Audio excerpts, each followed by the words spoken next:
महाराज धृतराष्ट्र जन्म से अंधे थे। वे भीष्म पितामह, गुरु द्रोणाचार्य, कृपाचार्य तथा विदुर की सलाह से राज्य का संचालन करते थे।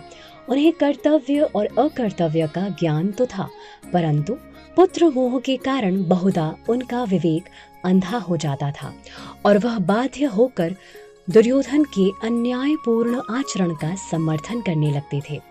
जब दुर्योधन के गलत कार्यों का कुफल सामने आता, तब वह तटस्थ होने का दिखावा करते थे।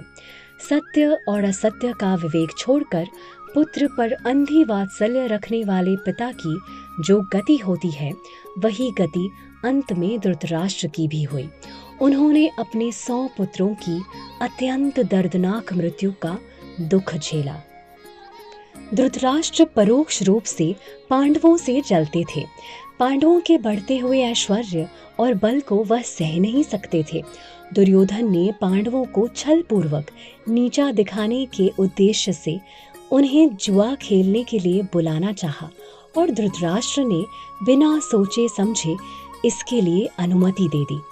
जब महात्मा विदुर ने जुआ खेलने के दोष और परिणाम बताकर इस दुष्ट कृत्य का विरोध किया, तब धृतराष्ट्र ने कहा, विदुर, यहाँ मैं, भीष्म तथा सभी लोग हैं और सभी भलीभांति जानते हैं कि ये जुए का निर्माण देवों ने ही किया है, इसलिए हम इसमें कुछ नहीं कर सकते।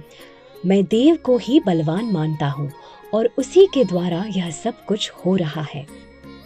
इस जुए में जब द्रौपदी दांव पर रखी गई, तब भीष्म पितामह, द्रोणाचार्य, कृपाचार्य और महात्मा विदुर सहित सारी सभा स्तब्ध रह गई।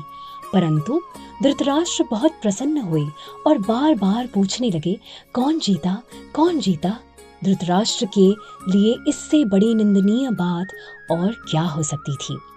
यदि सर्वसंहारक महाभारत युद्ध का मुख्य कारण धृतराष्ट्र को माने तो इसमें कोई गलती नहीं है, क्योंकि यदि वह भीष्म पितामह, महात्मा विदुर आदि की बात मानकर दुर्योधन को नियंत्रित करते तो महाभारत के महायुद्ध को रोका जा सकता था।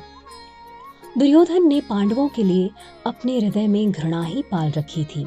भीम को जहर देकर नदी में डुबोना, लाक्षागृह में आग कर पांडु पुत्रों और कुंती को जिंदा जला देने का षड्यंत्र, द्रौपदी चीरहरण, धृत्य कीड़ा में कपट करके पांडवों को वनवास व्याकुल और ना जाने ऐसे कई षड्यंत्र से उन्होंने पांडवों का अनिष्ट करने की चेष्टा की थी।